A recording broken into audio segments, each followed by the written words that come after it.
recipe for a repeat? It's very simple. You're going to have to be proven right about Jalen. Oh.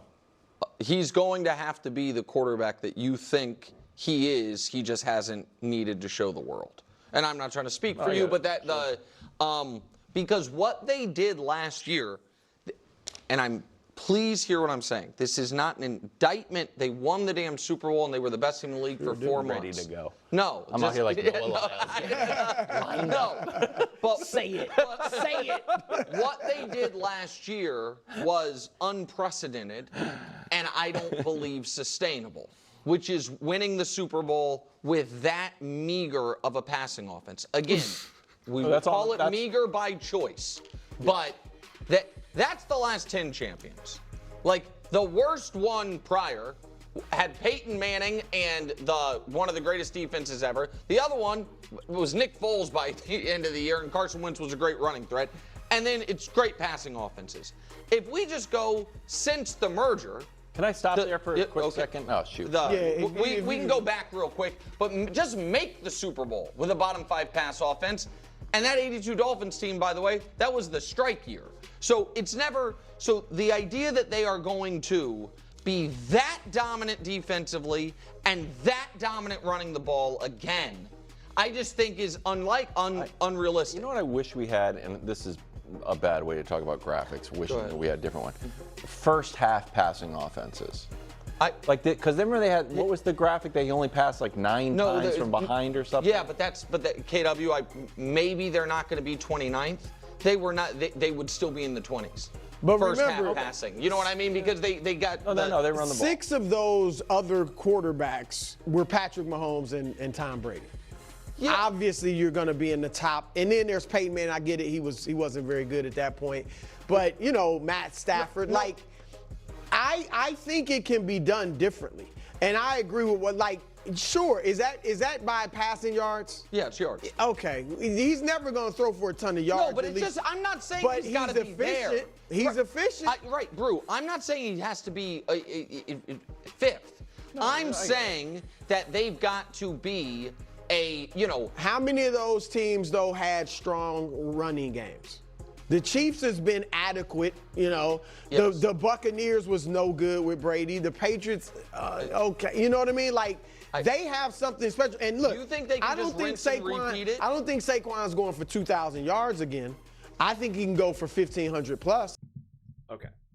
We know the gist of this. We've seen this conversation.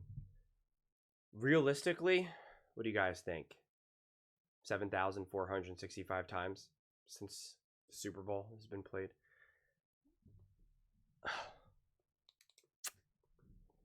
Can't believe I'm doing it.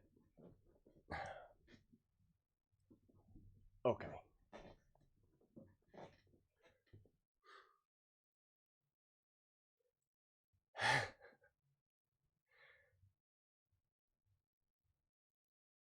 What this implies is that the Philadelphia Eagles had a bottom passing attack in the NFL. And they did not. Because they're saying that this is just based off of passing yards, I guess. I care. At the end of the day, volume, for the most part, really doesn't matter. Efficiency, especially when you are a balanced team, okay? That's what matters. When we look at this Philadelphia Eagles team, this is pretty much implying that essentially every single team except for the true bottom of the barrel, I have to imagine now, and I don't even know, actually, I'm not even sure this might even be true, because backup quarterbacks oftentimes are just throwing the ball all over the place and throwing a ton of interceptions, and it's just an ugly game, but for more passing yards, and somehow now that's better than what Jalen Hurts can do, and the Philadelphia Eagles. It's just so insane. If you want to say, hey, how many Super Bowl winners have there been where they relied on their passing game less, or something, you know, some sort of ranking there. Like, that to me would be a lot more thought-provoking, because if the Philadelphia Eagles had like an actual, if this was like actually like a true representation and not more of like a superficial, just statistical representation, then Jalen Hurts wouldn't have had the passing attack that they did in the NFC Championship game, in the Super Bowl. Even, and this is what I keep emphasizing, even against the Green Bay Packers, where he threw for like, what was it, like 115, you know, whatever the heck it was still a high level, highly intelligent, borderline perfection, you know, perfectly clean passing attack. 100%. And so if Jalen Hurts and this Philadelphia Eagles offense truly ranked 29th in terms of the quality now, not the quantity, but the quality of their passing game, then it would literally just be go all in and stop the run. That's what it would just literally just be like, we don't got to worry about anything. Jalen Hurts is incapable of throwing the ball, even if wide receivers are wide open. Like, that's what I'm trying to get at. This is like, you're essentially saying this is like third string quarterback numbers with no weapons and no O-line. So that's why when we see something like this, this is ridiculous. And you know what's, I don't even want to go there. It's just kind of crazy to me. I mean, it really is.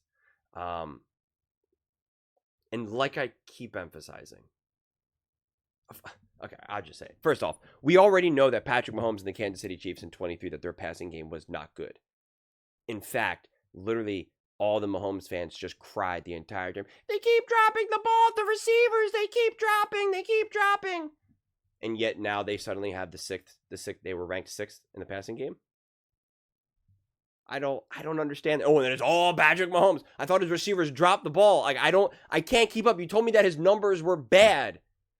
That's what you told me. You said, his numbers were bad because of the receivers were dropping and they're not that good. And Rashee Rice is a rookie and Travis Kelce is no longer in his prime. And yet somehow it has the 6th best passing offense. Like, I that's what I'm saying. Like, I can't keep up, man. I can't keep up. And yeah.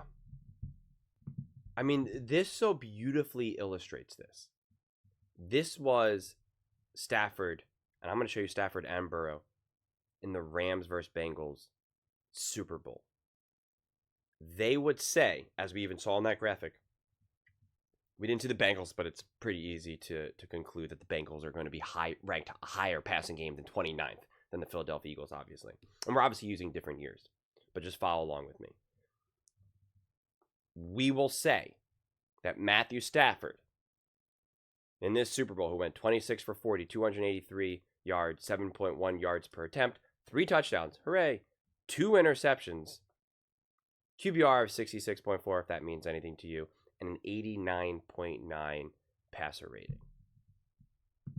And Joe Burrow, 22 for 33, 263 yards, 8 yards per attempt, 1 touchdown, 7 sacks, 45.7 QBR, and a 100.9 passer rating. That those were better passing attacks, both those quarterbacks, than what Jalen Hurts did, 17 for 22, 221 yards, 10 yards per attempt, 2 touchdowns, 1 interception, and 119.7 passer rating, not to mention, obviously, including the run game, 11 carries, 72 yards, and a touchdown, etc., etc. Like, that's where these things fundamentally do not make sense, okay? This was the Rams versus the 49ers in the NFC Championship game.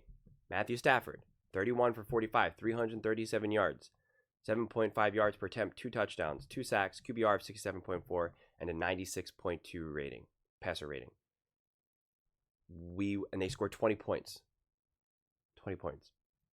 We will say that they had a better passing attack for the year than the Philadelphia Eagles, who, set the record and hung 55 points. And Jalen Hurts threw 20 for 28, 246 yards, 8.8 yards per attempt, 1 touchdown, QBR of 72.2, and a 110 passer rating.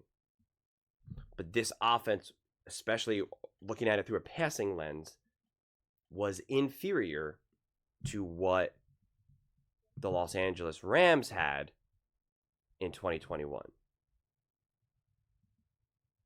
That highlights such an insane flaw in how we want to rank these types of attacks. It just really does not make sense.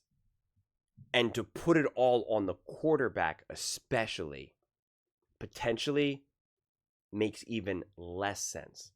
Let me explain to you why. Nick Wright himself, and we are not turning this into a Kansas City Chiefs video, but Nick Wright himself has said this recently. I forget which video. If someone could help me out and tell me when that was, because I highlighted it. I mentioned, I was like, I can't believe he said that. I should have favored it so I could always remember to go back to it, where he finally admitted that the Kansas City Chiefs have been dink and dunk and have really relied so heavily on yak, which is what he was talking about in 22, where he said so many of those yards came from yak, yards after catch. And that is all scheme. It's all Andy Reid. I'm not going to go through the other things where I always show you the behind the line of scrimmage passes and the screen game and all of that. I've already done that a lot of times, and I'm not going to do that right now. But that is all 100% on how the offense is built, how it's run, the game plan, the play calling, etc. That's not on Patrick Mahomes. That is Andy Reid. So if you want to say the offense has to evolve and it's going to be on the offensive coordinator, I am so much more open to that than saying the only way they can win is if Jalen Hurts is truly the guy that you say that he is. It's not on Jalen Hurts to get an extra 1,000 yards from screen passes and behind the line of scrimmage passes. That's not up to Jalen Hurts. That's up to the play caller. That's up to the offensive coordinator and Sirianni. Just like it is for Andy Reid, Sean McVay, Kevin O'Connell, Sean Payton. Like, that's what it's up to.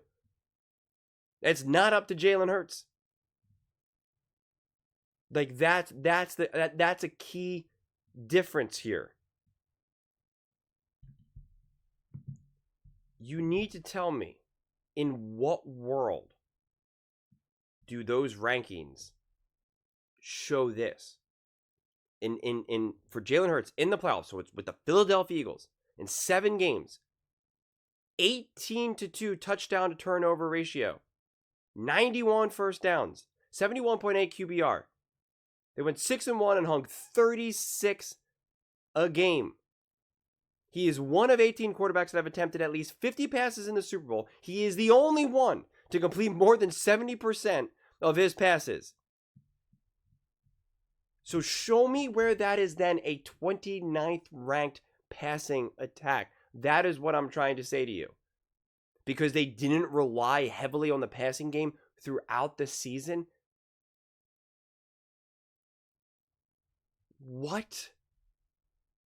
It's just it's like we've lost the ability to have nuanced conversations, and we love to just pick and choose when we want to say the playoffs matter and when they don't. For Lamar Jackson, it's the regular season's great, but what about the playoffs?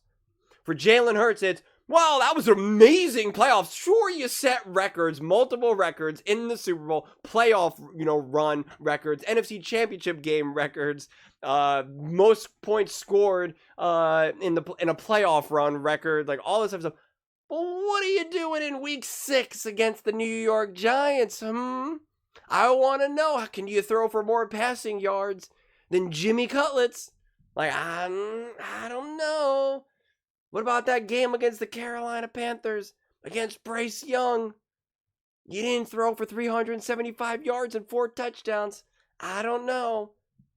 It's truly breathtaking. It really is. This will be the last point that I drive home. This is where we need to begin to discern by what we actually mean by a passing game. And I've gone to this well plenty of times, but I want to drive a point a little bit more deeply. This is from 2023. This is yards gained from behind the line of scrimmage, or from passes from behind the line of scrimmage. Of course, we can see Patrick Mahomes at the top of the NFL. He's at a pretty high level of regularity at the top of the NFL with behind the line of scrimmage yards and touchdowns and all that. But we can also see with a large degree of regularity, the Jalen Hurtses and the Lamar Jacksons are so much lower on the list here. Jalen Hurts is 16th, 378 yards. Lamar Jackson even lower, 347 yards. It's not part of the game plan for these quarterbacks like it is for some of these offenses that are built so much around we're getting the ball out of their hands, getting the ball out of their hands, getting the ball out of their hands. We automatically assume that a great passing attack is somehow always these 25-yard throws, right? Like pretty much the highlights that we always see. Think of just pretty much any highlight you've ever seen of Jamar Chase, Justin Jefferson, whatever it is. Even for the Philadelphia Eagles, keep it with the Philadelphia Eagles, A.J. Brown, one-on-one, which I've already showed you all those highlights with Jalen Hurts making those throws, so that's why I'm not doing it here. But like we associate that with that is the passing game. And like Jalen Hurts does that, right? Like he does it, and he does it in the biggest moments, in the most important moments, in the most important games, right? But he doesn't do it with as high of a volume maybe during the regular season because it's not necessary for the game for them to win, as proven. And then some of these more, I don't even want to call them artificial stats because they're not. It is a way to build your offense. It is a way to move the chains and keep things going in the positive direction. It's just not what we see the Philadelphia Eagles do or the Baltimore Ravens do. But we see, like, even Tom Brady's benefited from this. Like, we've seen Patrick Mahomes' of the world, that when your philosophy is throw, and the foundation of your quarterback is throw, it's opening up the door for so many more of these screen type passes behind the line of scrimmage, like so much of these shorter passes that a Jalen Hurts and this Philadelphia Eagles offense simply does not do. And I think they should do more of it. That's, I believe I'd love to see more easy, balls for Jalen Hurts to kind of get some of these involved. And it's going to be so interesting because that could increase his bottom line passing stats and even give him a couple extra passing touchdowns. And they'll say, he's improved his ability to throw the ball. And it's like, no, he hasn't. He's still the same passer. It's just they're changing the game. They're just changing how they're calling the game. And how they're, when I say now building an offense, I don't even mean like in the traditional sense of like this piece and this piece. I mean like building the offense in terms of like the building blocks of like how we got to 350 total yards of offense this game, like how we actually kind of got there. And so it's just like, you have to actually really know what you're looking at. This is why, how in 2020, Tom Brady, second ranked offense, it impresses me more when he only had 434 yards behind the line of scrimmage. And why I'm less impressed by someone like Patrick Mahomes, who had 703 yards in 2022 with a top-ranked offense.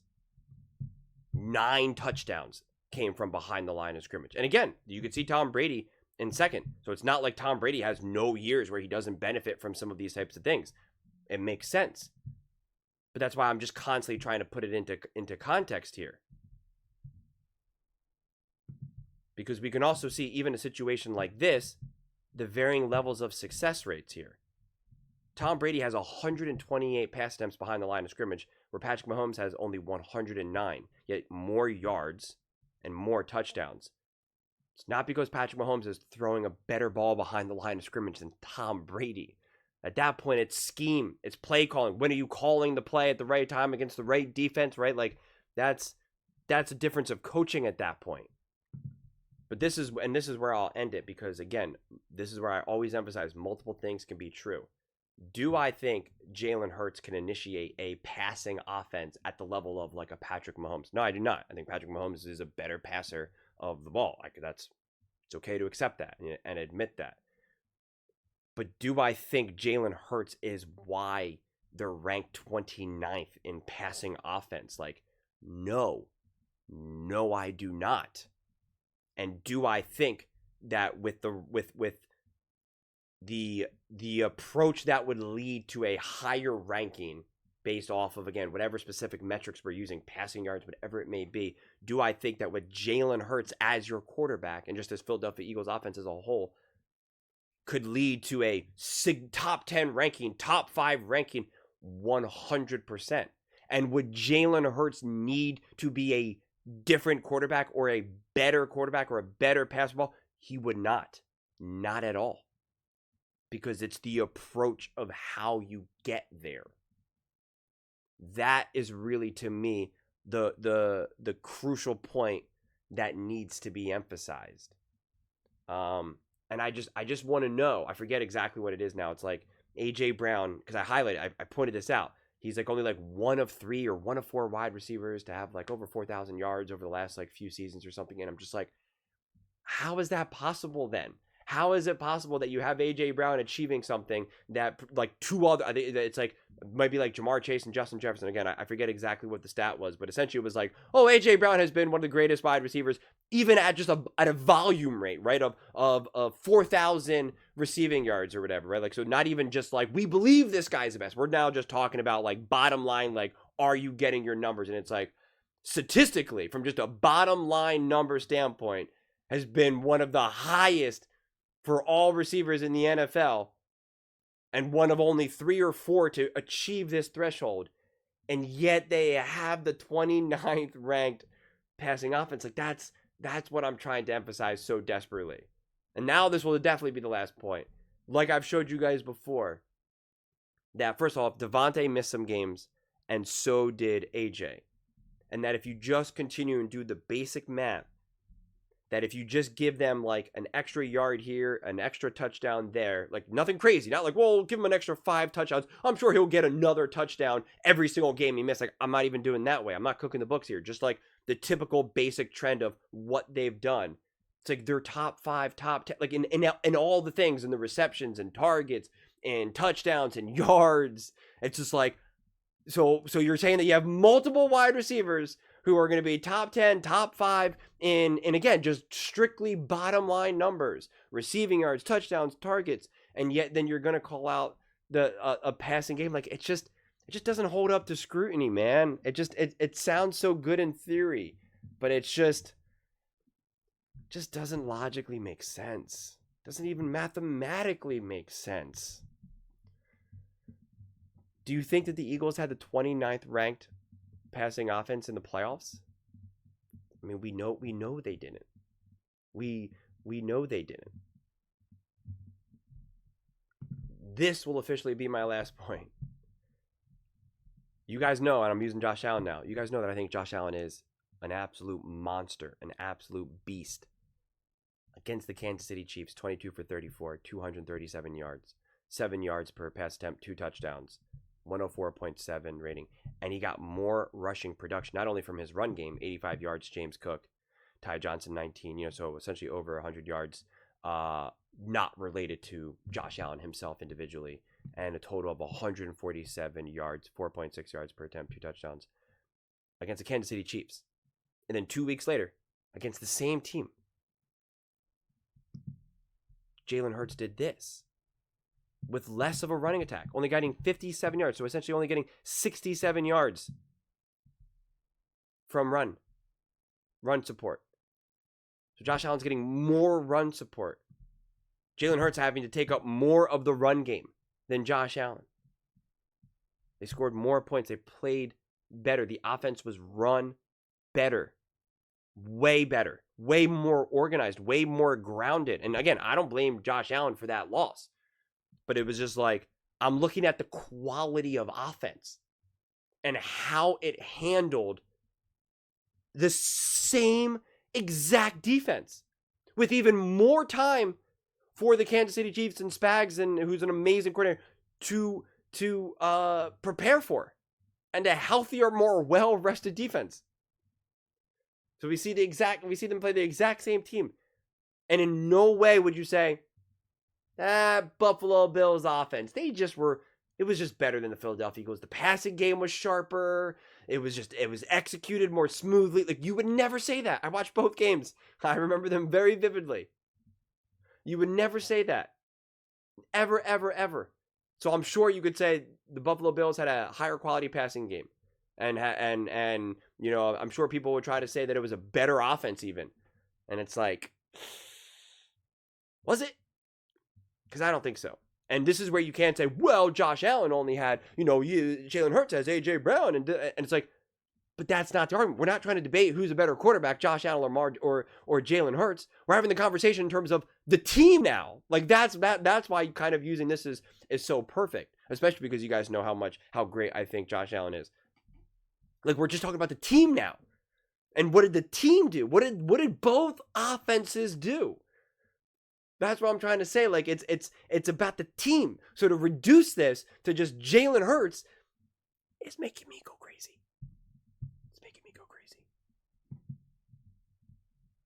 If the Philadelphia Eagles can run their offense exactly how they've been able to do, and their defense is as great as it was, yeah, then there's no reason to. Do I want to see these teams continue to evolve? Do I want to see Jalen Hurts continue to evolve? Would I love to see Jalen Hurts throw the ball more, get more passing touchdowns, and have a more balanced offense? For sure. For sure. Does that mean that I want to see Jalen Hurts take more shots down the field? That's like, not necessarily. Not necessarily. And if they keep winning games and their defense is great and that, it's like, do I need to see them change something just for the sake of changing things? No. And I want to know why all these other teams, like the Kansas City Chiefs, Patrick Mahomes, have the ability to stay consistent. But a team like the Philadelphia Eagles, who's gone to 2 Super Bowls in 3 years, is somehow not. And the Philadelphia Eagles offense, with different weapons, with different linemen, with Saquon Barkley 1 year, Saquon Barkley not the year, different coordinators, why in 2 games in the Super Bowl, the Philadelphia Eagles, just offensively, have been able to play better versus those Kansas City Chiefs team than any other team. I would argue that the Philadelphia Eagles have the 2 best offensive performances against the Kansas City Chiefs in their entire run since 2018. And they were both led by Jalen Hurts in this offense. And again, sometimes Saquon's there, sometimes he's not. And they did it in the Super Bowl. And you want to argue that this is not repeatable. Listen, I think most things are not repeatable, and I don't bank on it. If the Philadelphia Eagles were to face the Kansas City Chiefs again in the Super Bowl in, this coming season, I would not say, well, we know Jalen Hurts is going to ball. Like, that's not the way how I operate, because I know how every time you step foot on that field, anything can happen. I'm not, that's why I pushed back on Nick Wright during leading up to that Super Bowl when he was like, well, we know Patrick's going to be perfect. And I was like, first off, his history doesn't even show that he's been perfect in Super Bowls. And second of all, why are you so confident? Like, what are you talking about? Like, where are you confident? And it ended up obviously being clearly 100% wrong. So, like, where do you get the confidence to say they're not going to be able to do something that we've seen them repeatedly do and do better? I guess we could argue what Tom Brady did, I guess, maybe in the Super Bowl, maybe. But I don't know. No, according to their logic, Tom Brady, 21 for 29, 201 yards, 6.9 yards per attempt. No, Jalen Hurts is better. He threw for 221 yards. And that's all that matters, is that bottom line number. 221 yards, 10 yards per pass attempt. No, see? The 2 games in the Super Bowl that the Philadelphia Eagles played against the Kansas City Chiefs, the greatest team in the history of the universe. The Eagles have played them twice in Super Bowls and played them better than any other team has ever done it. And yet we still think that, I guess, what the Eagles did last year was so unprecedented that it's such a fluke that there can't even be remotely any sense of a consistent level of a consistent high level accomplishment. Make it make sense, y'all. Make it make sense. But those are just my thoughts. I'd absolutely love to hear yours. What do you guys all think about the Philadelphia Eagles? What do you think the recipe is for a repeat? Let me know in the comments below. I read every single comment, so whether you agree with me or disagree with me, either way, let's get in some discussions, let's get in some fights, but ultimately, let's just have some fun. And please do consider subscribing. We're building an amazing community here and absolutely love to see you part of it. I want to build something that we all genuinely feel connected to. Something that we're really excited to be a part of. I think we're on our way to doing it. Please don't forget to give this video a thumbs up, as it really does help the visibility and the algorithm. Thank you so much. See you next time.